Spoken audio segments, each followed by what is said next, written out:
India's no first use policy stands as a cornerstone of its nuclear strategy. Adopted in 1998, the policy promises that India will not use nuclear weapons as a means of warfare unless first attacked by an adversary using nuclear weapons. This stance is rooted in India's broader nuclear doctrine, emphasizing strategic restraint and deterrence. The NFU policy positions India as a responsible nuclear state, committed to avoiding nuclear conflict escalation. The significance of the NFU policy extends beyond mere strategic rhetoric. It serves as a reassurance to the international community that India's nuclear arsenal is not a tool for aggression, but rather a shield against nuclear threats. The policy also reflects India's historical advocacy for global nuclear disarmament. For a nation with a tumultuous regional security environment, maintaining an NFU policy is a testament to India's commitment to peace and stability. Critics, however, often debate the credibility and practicality of the NFU policy, especially in the context of evolving security challenges. Some argue that the policy might limit India's strategic options, particularly in the face of potential threats from neighboring nuclear-armed states. Yet, India's steadfast adherence to NFU underscores its belief in deterrence through assured retaliation rather than preemption. Ultimately, India's NFU policy serves both as a stabilizing factor in regional security dynamics and a moral stance on the responsible use of nuclear weapons. It balances the imperatives of national security with the ethical considerations of nuclear warfare, providing a framework that supports both domestic defense objectives and international diplomatic relations. The Prime Minister of India holds a pivotal role in the nuclear command structure. As the head of the government, the Prime Minister is the ultimate authority in authorizing the use of nuclear weapons. This responsibility underscores the gravity of the position, requiring a decisive yet carefully deliberated approach to national security decisions. The Prime Minister's role in the nuclear doctrine reflects the integration of political leadership with military strategy. The Nuclear Command Authority, or NCA, is the institutional body responsible for the command, control and operational decisions regarding India's nuclear arsenal. Established to ensure civilian oversight of nuclear weapons, the NCA is divided into two key components: the Executive Council, chaired by the National Security Advisor, and the Political Council, chaired by the Prime Minister. Together, they form a robust framework for decision-making, integrating strategic insights with executive authority. The Executive Council provides the necessary strategic input and recommendations to the Political Council. It is responsible for formulating nuclear policy and advising on the operational aspects of nuclear deployment and usage. The Political Council, on the other hand, holds the responsibility for authorizing any nuclear weapon use, ensuring that such decisions are made at the highest political level. This layered structure ensures that the decision to deploy nuclear weapons is not only a military consideration, but also a political and strategic one. The NCA embodies the principle of civilian control over military actions, a fundamental tenet of democratic governance, especially in matters as consequential as nuclear warfare. The process of launching a nuclear weapon in India follows a meticulously defined chain of command. After the Political Council of the Nuclear Command Authority authorizes the use of nuclear weapons, the order is transmitted through a secure and highly controlled communication system. This ensures that the directive is received only by the designated military officials responsible for execution. The Strategic Forces Command, or SFC, is the primary military body responsible for the deployment and operational readiness of India's nuclear arsenal. Once the NCA provides authorization, the SFC takes charge of executing the launch order.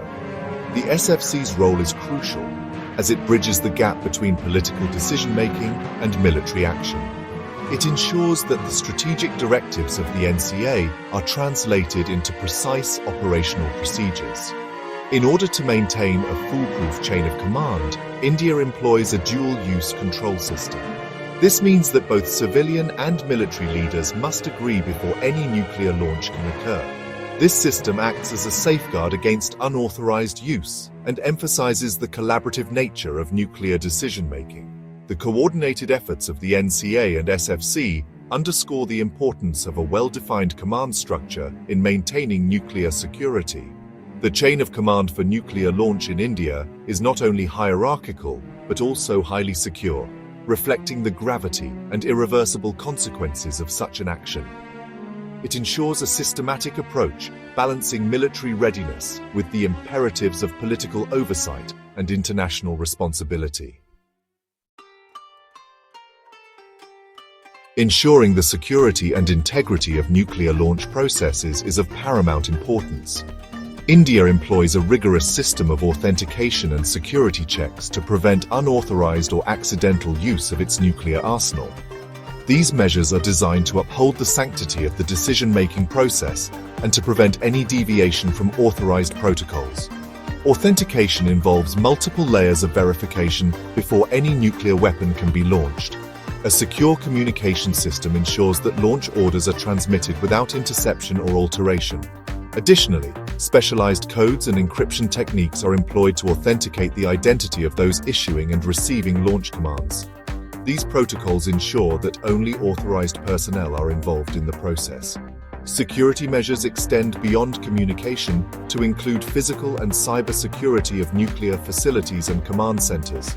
India has invested heavily in safeguarding its nuclear infrastructure against potential threats, whether they be physical intrusions or cyber attacks.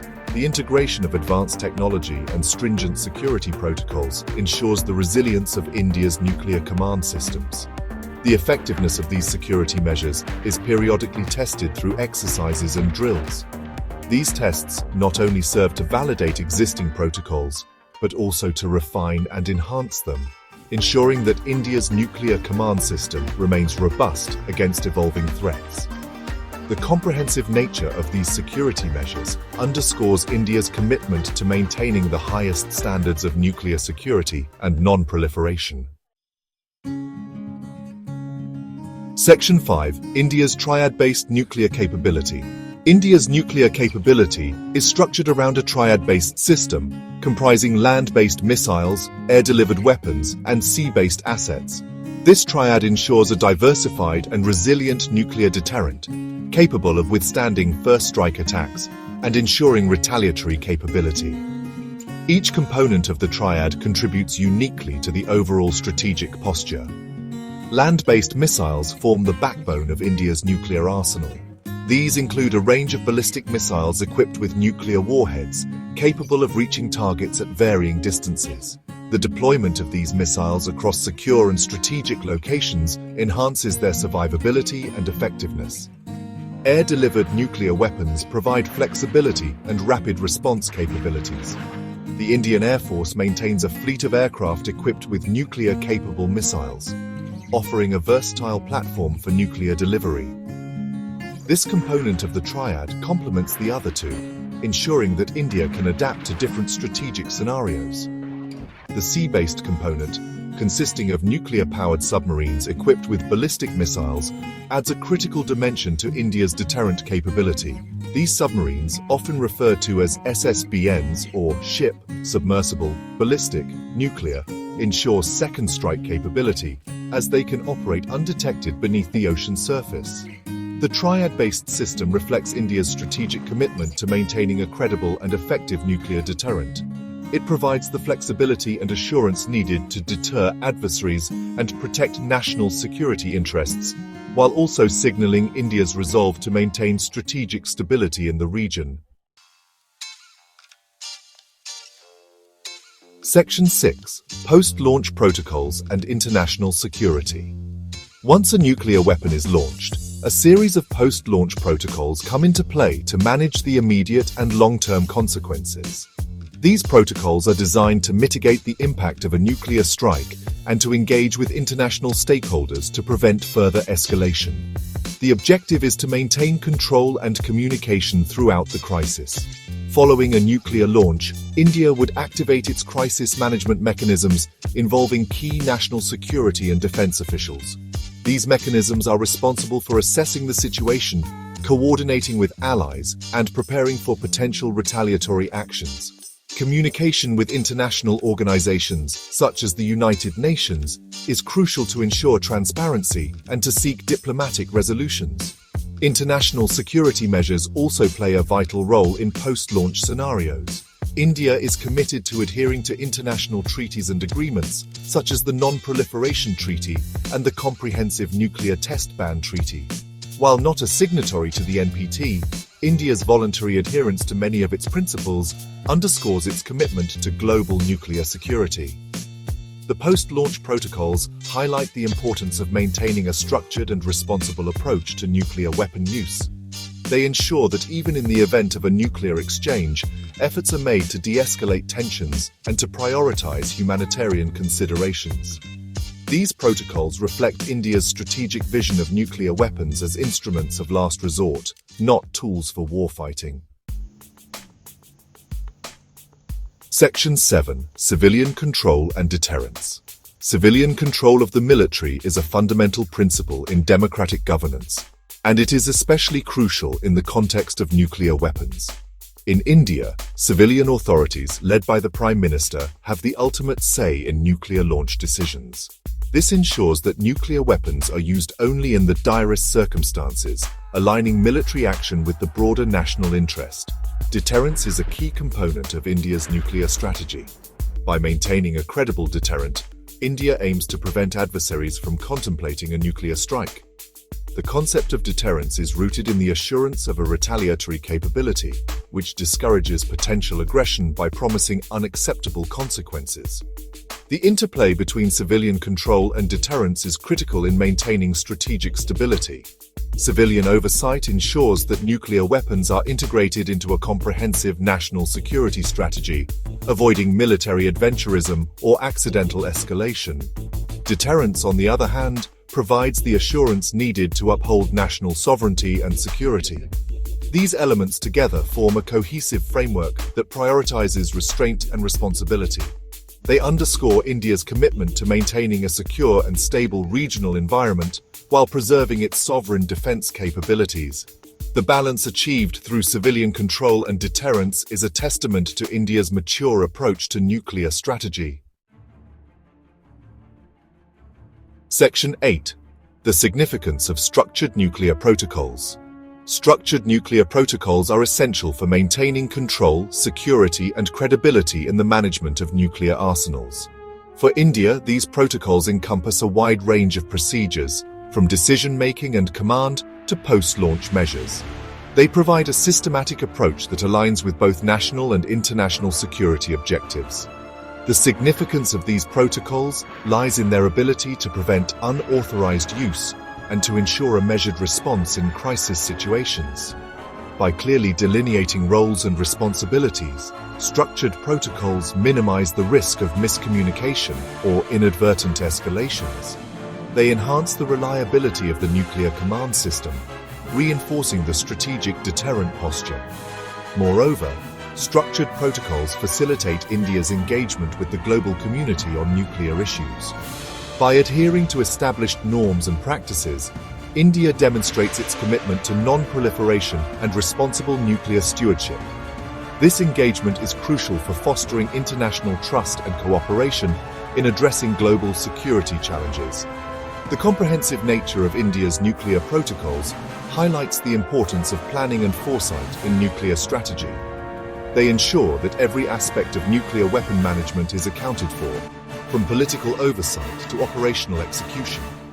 This structured approach is integral to maintaining a credible and effective nuclear deterrent, while also supporting India's broader security and diplomatic objectives.